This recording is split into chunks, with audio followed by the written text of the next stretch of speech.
ամեն կիլոմետրի վրա մաքսիմում թող ծախսվի $1 միլիոն, 42 կիլոմետրի լավ 40 միլիոն, 8 միլիոն է թողնի, չգիտեմ, ընդ բուտկա դնեն այդ աշխատողների բան, այդ քեզ է լավ $50 միլիոն պիտի տնեն ընդամենը մի հատ երկաթ գիծ սարքեն,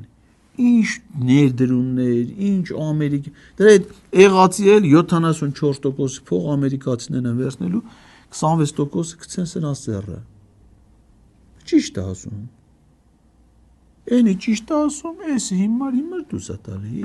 միշտ էլ տենց է էլ, հետո էլ ասում մեզ փող են տալու, փողն էլ իշքան պիտի, կոպեկներ, հենա,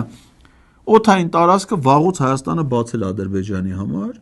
Ալիևն էլ ասում է դա մեր օդային Զանգեզուրի միջանցքն է, հիմա կառուցում ենք ցամաքային, գիտես չէ Հայաստանը ինչքան փող են, տարեկան $150,000, տիկին Աննայի Lexus-ը դրանից թանկ է